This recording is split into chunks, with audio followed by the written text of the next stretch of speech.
Good evening once again, y'all. Thank y'all so much for joining us for Impact Over Income, the life of a black college athlete. I have here with me one of TSU's greatest.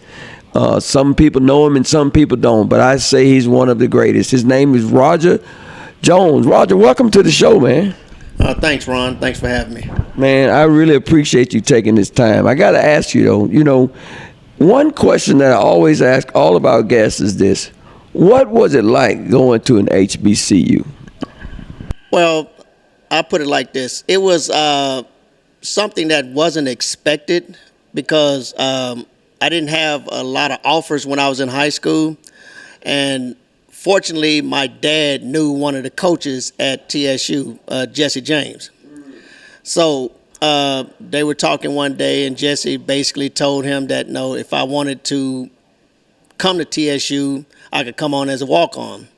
So I basically I didn't have any plans as far as college was concerned. I wanted to go, but I didn't have any actual plans. Wow, you mean to tell me your story began as a walk-on?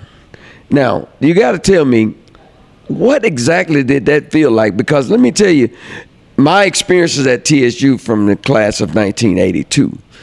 As a walk-on, you might have to wait to be a senior to play. What did that feel like as a walk-on going out there on Tennessee State's football field? Well, when I walked on in '87, I didn't have any expectations because I didn't have anybody that basically had done it before me. So I was just going through the motion. They tell you, okay, you go here, you sign up for this class, you do X, Y, and Z and all that. So I was just going through the motions, doing what they told me to do and following any guidance I was getting from anybody that was actually on the team. And I was fortunate enough to have teammates that actually encouraged me and helped me go through the process of actually being a walk-on, and as opposed to people that actually like kind of put you down and looked over you because you weren't on the actual team when you actually got there. Because I wasn't on scholarship or anything. I was just there practicing, couldn't play in any games. I would just go to class, go to practice, and just hang out with the team. That had to be an amazing experience for a young man coming and not having any opportunities. And we're going to get to where you ended up, but that had to be an amazing experience. Let me ask you this. Who was the person that you kind of looked up to that was on that team during that time? Was it a senior? Was it a freshman or somebody, your classmate, came in with you? Who was that person that you kind of cling to, you made good friends with? Well, when I first came in, it was my roommate, I don't know if you know him, Darryl Miller. He was actually from Memphis, and we were roommates. He was actually on scholarship, but I actually roomed with, because I stayed in the football dorm as well. So we all got along. We went to practice. Like I said, nobody actually treated me any different. I don't even know if they knew that I was actually not on scholarship. They just knew I wasn't actually participating in the games and all that stuff, because as a freshman at TSU, there weren't many people actually getting on the field. Not at all. So we were all pretty much in the same boat when it came to game time. So we'd be sitting around, listen to the game on the radio. So right. There was no, questions about why I wasn't playing, because most of the freshmen didn't play anyway. So let me ask you this, because usually when I talk to the guys that have come on the show here, especially our Big Blue former players, one of the things that they always tell me is they've never seen such an array of beautiful women. Did you have that same experience? Yes. Well, even though I went to, I wouldn't say it was all black at the time, but when, I went to Pearl Cone. The building that Pearl Cone sits in now was actually opened my senior year in the fall of '86. They opened that building. So I went to 2 years at Pearl, which is MLK now. 1 year at Cone, which is the Cone Learning Center on Charlotte. And then we went to Pearl Cone in '87. So during that time, it was a transition time trying to figure out exactly what Pearl Cone was. So it was a lot of people trying to figure out what we were doing, what we wanted to do, because like I said, we was all over the place because we was in 3 different buildings in 4 years. So it was a learning experience. That had to be an amazing experience to be an athlete and really show someone that you can play. I mean, you had to be all over the place. Who was coaching you guys at that time on the football field? Bill Williams was our football coach. Before, well, I guess my whole career, 9th through 12th, Bill Williams was the coach. But my 9th grade year, Coach Fitzgerald, Maurice Fitzgerald, he was over there my freshman year. That's the year he left and went to Hillsboro. My sophomore year, he left and went to Hillsboro and made them a juggernaut in the city. Yeah. So we were basically trying to start something from the ground up, and it was difficult at the time, but because of we all loved the sport and the things we were doing, it was easier to get through the process of not winning games and not having the best equipment and all that stuff and going back and forth between buildings. So it was a good experience and something that I wouldn't say everybody should go through, but it's something that actually teach you a lot about yourself and how you made up. Yeah, it makes you really have some true value. Yes. You valued a lot of that. So we kind of start the show by just jumping right on in. Now we're going to really kind of start the show, you guys. I'm going to ask you just a basic question. Just tell everybody, who is Roger Jones? Who are you? That's an interesting question. Nobody's ever asked me that. Roger Jones is a person who is loyal, dedicated, disciplined in most things, Okay. and somebody that tries to do the right thing as much as possible. Amen. That's good. That's good. Doing the right thing is always the right thing to do, because when no one is looking, is doing the right thing. Because you can do the right thing while everybody's watching you. It's when no one's looking, when you're the only one see what you're doing. I want to ask you this. What are some things that you remember most? When I think about TSU, I always ask this question. If you could turn back the hands of time and go back to a space and a time at TSU, what would you go back to? What time would you go back to, and why? If I had a choice, I would, I would go back to my senior year when I was actually getting ready for the combine and not have the hamstring pull that I have actually occurred, because that actually, it didn't make my life any worse, but it derailed some of the things that were, I guess, anticipated. So it made me take a more in-depth look at my life and what I've actually thought about me as a football player and my life, as opposed to what was expected. So, like I said, during that time when I pulled my hamstring, because like I said, it was during the workout period leading up to the draft. So this is January, February.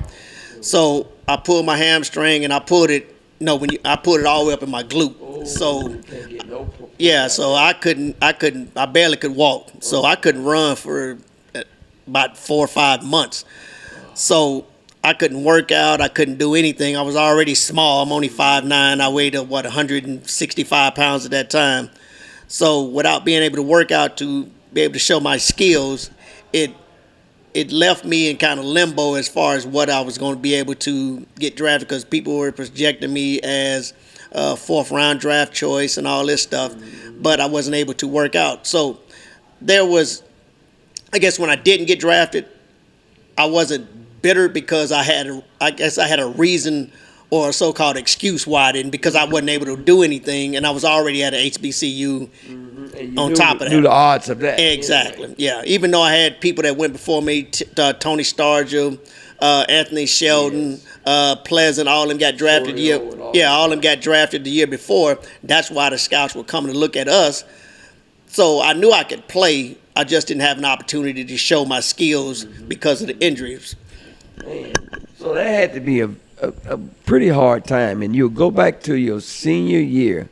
I went back to my junior year and wish I could turn the hands of time, because that was a year, I don't know if you know this, my mom was murdered that year, my junior year. But she got a chance to see me play the best game of my life as a football player, whether college, pros, elementary. She got a chance to see me play the game of my life.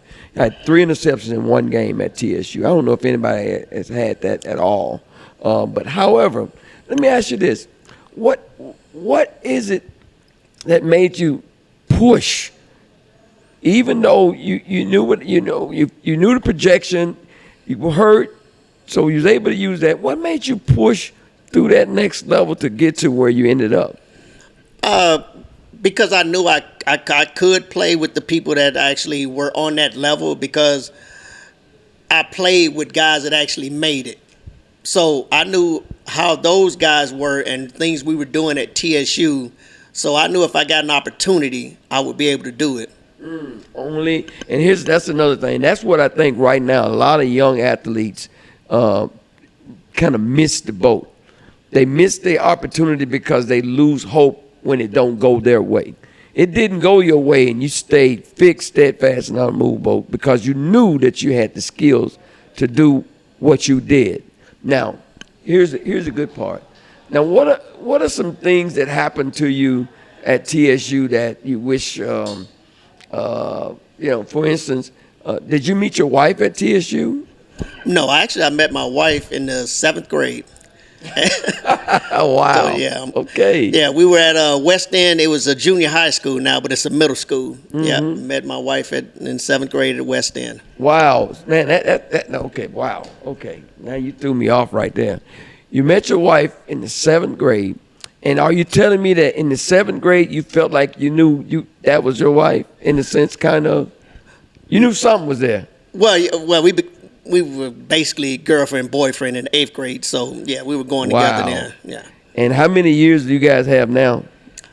Oh, actually, it'd be 30 years in June 22nd. Wow, congratulations, man. Yeah. I find that to be so honorable and so amazing, And I want you to tell the guys that may be looking at this right now, what are some things that they need to know that when things don't go their way, they might need to do or think about?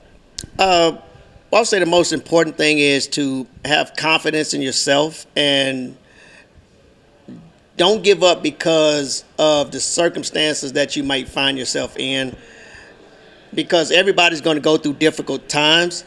It's just believing that all those difficult times aren't permanent. Mm-hmm.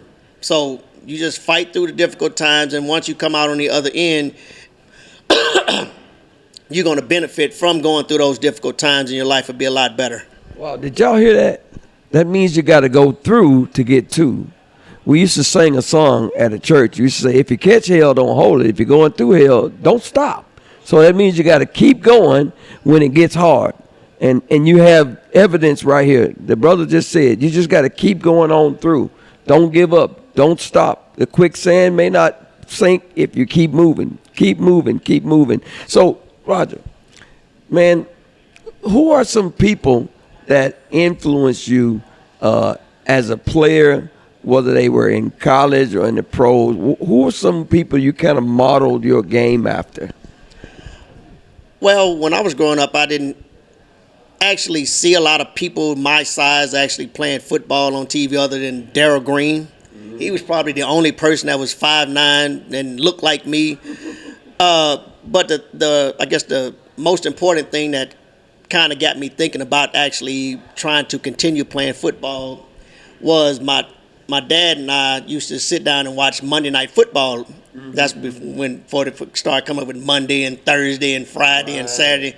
We used to basically just wait till Monday Night Football came on and watch, and he used to ask me about playing football. Do I think I could do that and stuff like that? So, no, I said, yeah, because, it's just football. Yeah. Just go out there and play. How hard could it be? So that actually got me to thinking that I could actually do this in the future. Wow, I think that is pretty powerful. So I'm hearing your dad, and when I hear that, especially when I hear that from a black man, I always have to ask. So you had it seemed a really good relationship with your father. Would that be a good guess? Yes. So Tell me about him if you don't mind, because I think it's very important for some of the young men and or young women that are looking at this right now to kind of know what role did your father play in your life in helping you get to where you are? Well, it was actually my father and my mother. They were my biggest support system because they used to come to all my games when I was in high school. Mom be in the stands yelling, embarrassing folks. so when I go to my son's game, I don't say a word because I know how it is to get embarrassed. Your mom yelling, you ain't even doing nothing. So no, they supported me and all through high school, came to all my sporting events. Even when I was at TSU, get on the road, drive up to Western Kentucky, Eastern Kentucky, all the away games and all that stuff. So they were my biggest support system. So I knew that I had support in whatever I was going to do. I had somebody in my corner.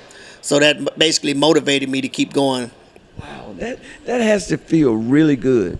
And I just think about some of the young men that don't have that kind of relationship with their fathers, and I appreciate you sharing that, because I want those young men who do have that relationship with their fathers and their moms to know how important it is to cultivate that. It's very important to cultivate that.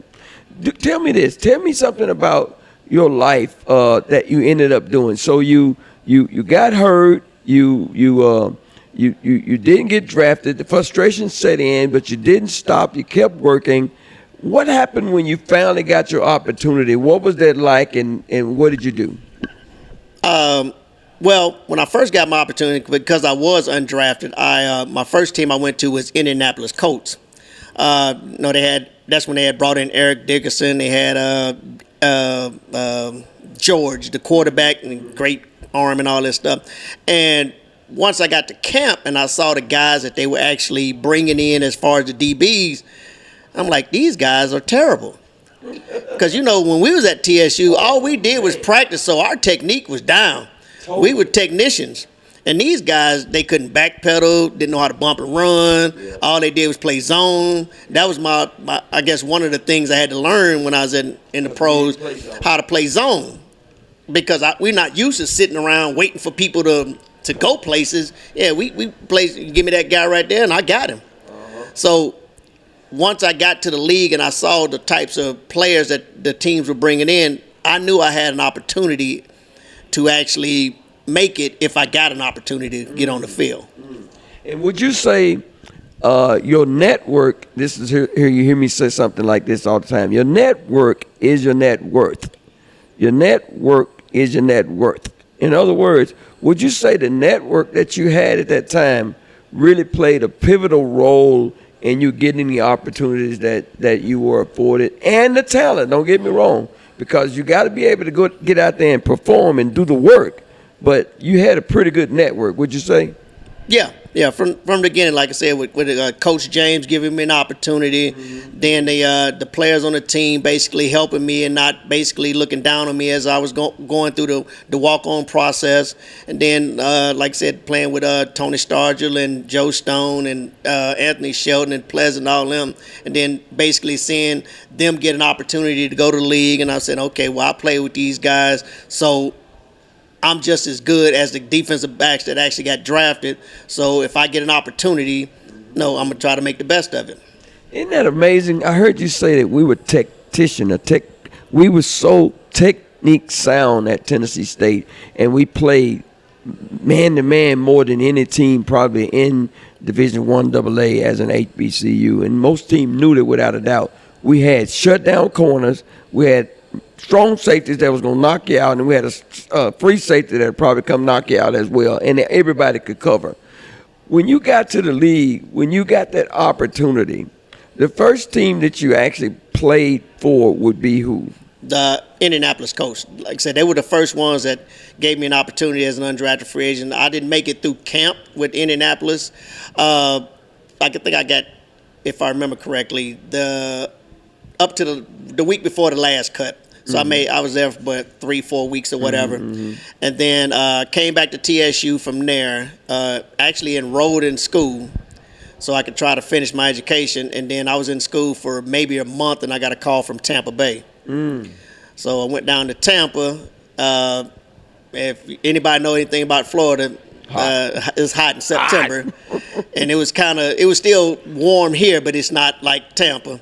So went down to Tampa, worked out like the diet. So That heat. so they brought me on in Tampa once I did my workout. So I had to unenroll from all my classes at the state after that. Yeah. And how long were you in Tampa? From 91 to 94.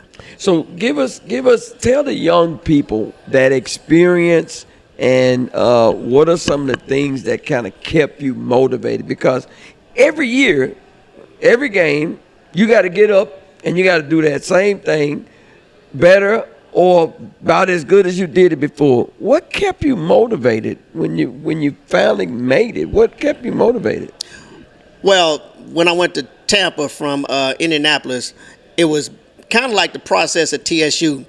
I was on the practice squad when I first got down there, so I was kind of like a walk-on again, just practicing, going through the motion, trying to get the starters ready for the game and all that stuff, and just learning the system. And I think that kind of helped me as opposed to some guys that get down there to get drafted and get thrown into the fire without actually learning the process of what's going on and how to be a pro and how to study and stuff like that. So that actually helped me a lot.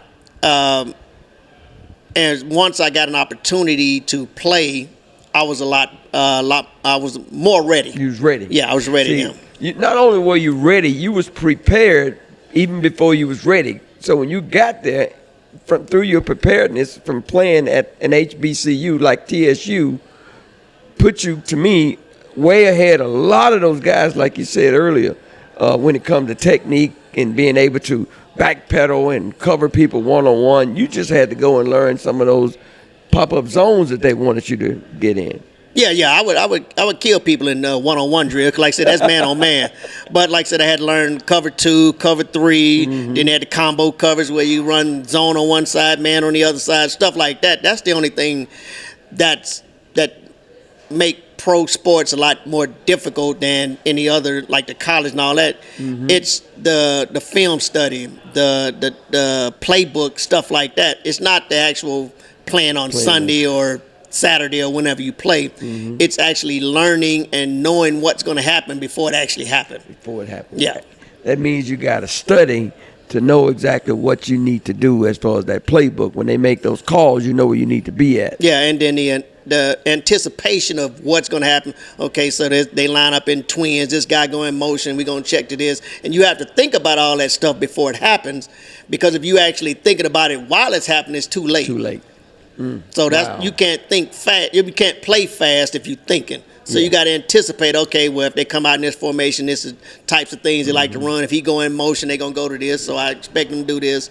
So you got to. That's why you come from your film study and your. That's what we didn't do at TSU, because we were technicians, so we practiced all the time. And everybody else was actually in film studying. We were practicing. That's how we got so good at backpedaling and bumping and running and playing man to man. You know, I have to tell you, that was probably one of my specialties was I studied film. Literally, we would have to rent the reel to reel. We didn't have Oh, yeah. We put it on the wall. Did y'all still have that too? We still had a reel to reel. The tape breaking it. Oh my God! We had to tape it back together and put it back up on the wall. So a lot of people don't understand that, but I want to keep going right here, because when I think about you being a 5'9" young man out of TSU, I mean, you came through some of the gritty grind that most people would have given up, but you didn't, and you pushed right on through. So when you left Tampa, where did you end up going in? Well, actually, that was the first time that I've ever gotten cut in my life. I didn't count the Indianapolis coat thing because I was only there for a couple of weeks, but I had been in Tampa for 3 years now. That was the first time I ever got cut from anything in my life, and that was it was a hard time for a couple of hours, because, like I said, that's the first time that anything like that had ever happened to me. I know that feeling. And this is funny, and some probably athletes probably had the same feeling. When I got cut from Tampa, I basically threw away everything that I have in Tampa, and I wish I'd have kept everything, because you can't find that stuff now. I had a nice job, warm-up suit. I had the orange and all that stuff on. It was real nice. I got a picture in it. But I threw away everything because I was mad. And then, luckily, Cincinnati called me the next day, and I ended up in Cincinnati the next day.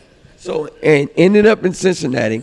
And how long did you stay in Cincinnati, and what was that like? I stayed in Cincinnati from 94 to 97. And it was a good experience because I had learned the pro sport in Tampa. So once I got to Cincinnati, I was more prepared. So actually, I started in Cincinnati for a year and a half. Wow, that's And incredible. it was good. It was a good experience in Cincinnati. Yeah. Wow. You know, people that are going to watch this, they're going to see this, and they're not going to know all these things because they know you just as a teacher and all of that. And we're about to get into that. But after Cincinnati, what was the next thing that you did? After I left Cincinnati in '97, I got picked up by the Tennessee.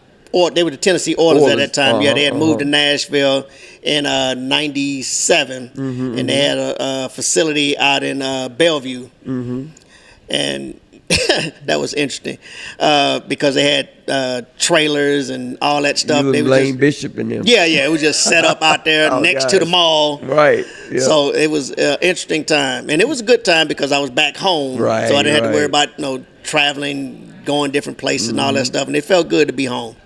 So, okay, now altogether we're talking 7, 8 years. You got to experience 7. that 7 years, and then after you finished that, you know, a lot of people don't. They think that, you know, if you played in the NFL and you supposed to made so many millions, how can you be? So, what did you kind of do after that when football was over? Hung the cleats up. What did you do after that? Well, I'm gonna give a credit to my wife for this one.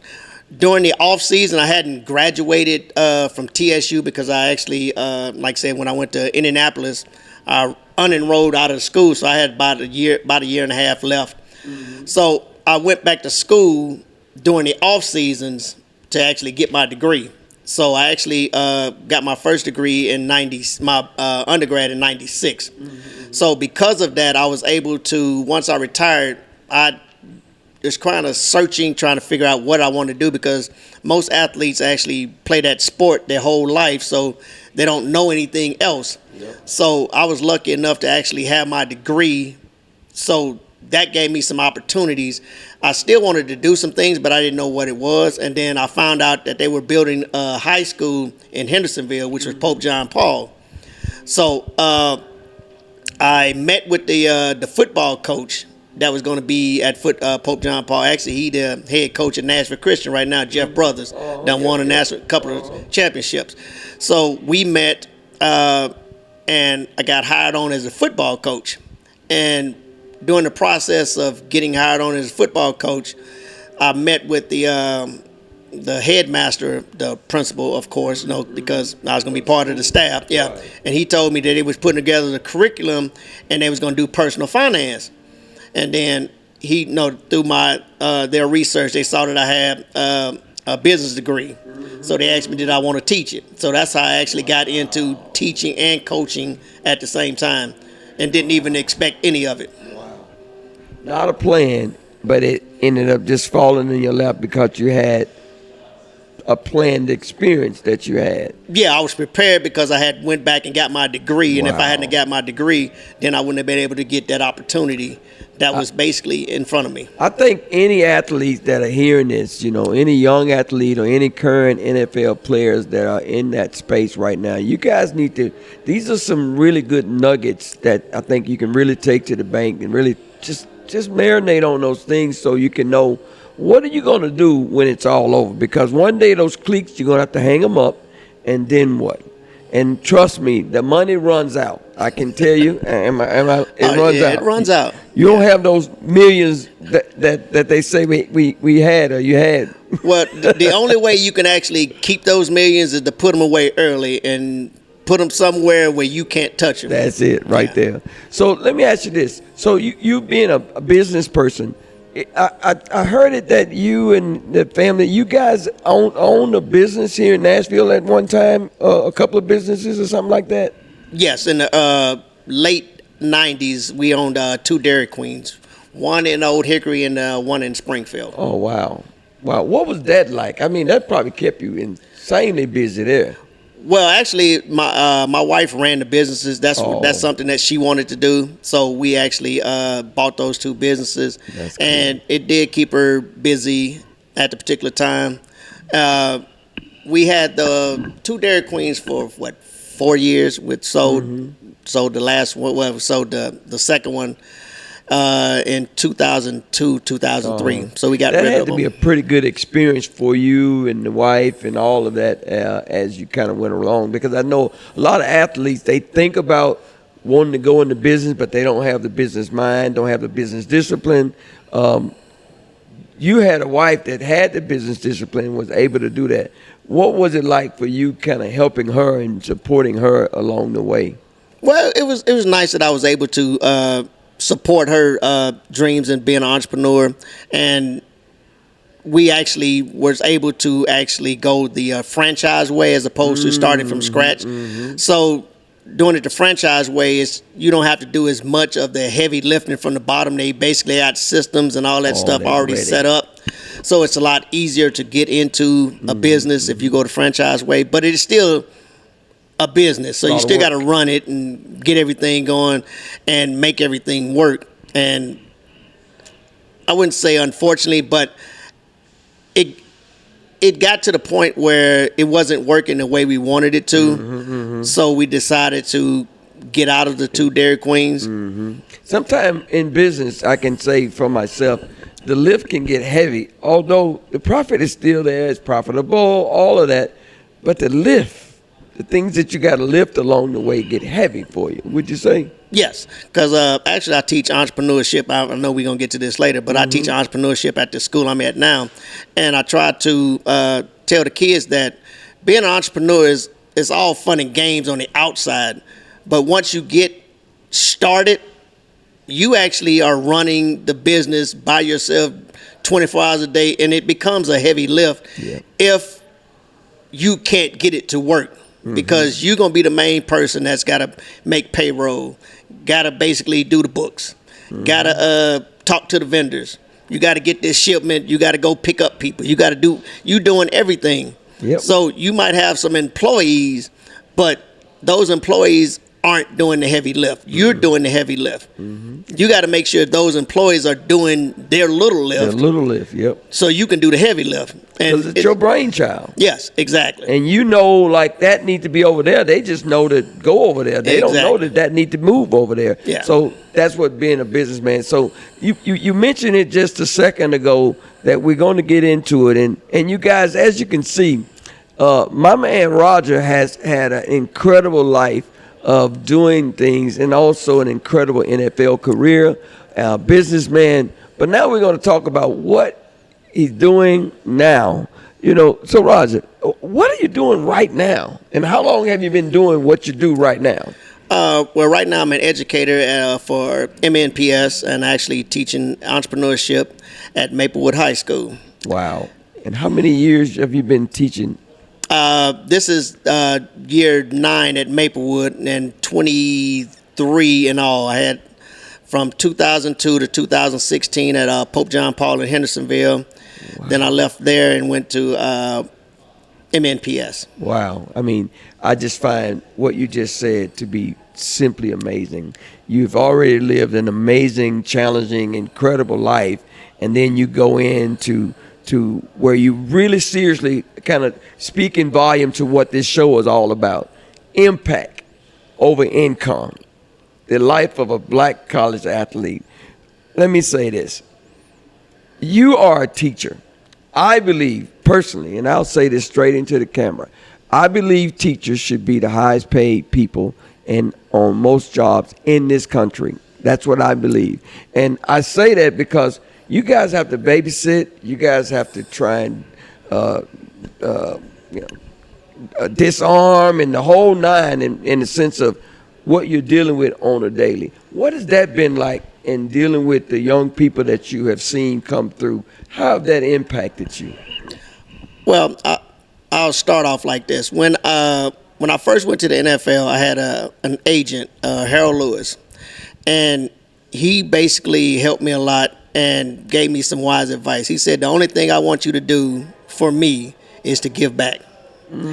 And of course, you don't think about stuff that you want to, types of things you want to do to give back at that particular time.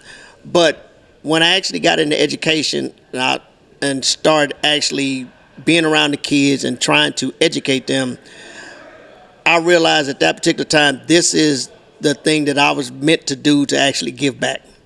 And I tell my kids, even though a lot of the times they're knuckleheads and they do crazy stuff, and you look at them and you say, why do you do stuff like that? But then I tell them, I love coming to work because of the people I work with and the students. Even though they do things they're not supposed to do, I love my job. See, that is the thing. What I'm hearing is that you found your calling, and you don't work because you make a whole lot of money. Like this show is impact over income. You don't go to work because the income is so big. You go to work because of the impact that you get to make day in and day out. Yes, that's the impact that I try to make. I know in reality it's not going to touch or impact everybody, but you try to touch and impact as many as you can. And I can tell you in 23 years, I know some young people that know you that thinks the world of you. And I know young people that reach back out and say, if it wasn't for you, and you'd be like, I don't even remember saying that. But what has it been like what does it feel like when you have a young person comes back to you and tell you, I am where I'm at because of you did this, that, and the other? I know you've had it. What does that feel like? Well, it feels great because, like I said, that means you actually, whatever you're trying to do is actually have touched somebody. And that's all you're trying to do is basically reach as many people, as many kids as possible. And knowing that you're able to reach some of them, that's the benefit from the job. It matters, y'all. And I want to say this. We got a few more minutes, and I got maybe one or two more questions that I want to ask. I just want to kind of discuss with you. Over at Maplewood, there are young people over there that they say have behavioral problems, or the young people that they can't handle. Let me ask you this. What makes it so easy for you to be able to deal with them? Because I've seen it with my own eyes where these young people, they say they can't handle. I've seen you be able to just kind of get them to calm down or this, that. What makes you be able to do that, you think? Well, this is, I guess, kind of a cliche. It's all about relationships. Now, you have a better relationship with the kids in your classes than you have with kids that aren't in your classes. But if you have a relationship with the kids in your classes, then you know how to relate to the other kids. Yep. Now, you might not have the best relationship with those kids, but you can relate to the point where you can actually try to conversate with them in a way that they can understand. Yeah, because I say that because I remember a time where I've done some programs over there at Maplewood, and they would bring the young people that they would say are the ones who have the highest areas of behavioral issues, and they would always bring them to our area, but they would always kind of want to peek out and come over in your classroom. I noticed that when we would meet in that room over across the hall from you there during that time. But I got one more question after this, but I want to just say this. When you finish, say the end of everything that you do, what would you like the dash to say? Roger Jones, what? Yeah. I know it. Yeah. Most people don't think about that. Yeah. What would you like that dash to say, or people to say about that dash with Roger Jones? The dash would say he tried his best to do his best all the time. Wow. He tried to do his best all the time. It can't get no better than that, y'all. He tried to do his best, to be his best all the time. And that, to me, tells me that's impact over income. The life of a black college athlete. Thank you so much for being here today, man. I really appreciate you coming. And we're going to have this conversation a little bit more because when my friend Roger Holmes gets back, today is his birthday, y'all. wish Roger Holm a happy birthday. He has no social media, so you can't wish him one anyway on there. However, today is Roger Holm's birthday, my best friend. He's also a great friend of Roger Jones here as Happy well. birthday, man. Look, thank you so much, my brother. All right. Thanks, Ron. Until next time, impact over income, the life of a black college athlete. Peace.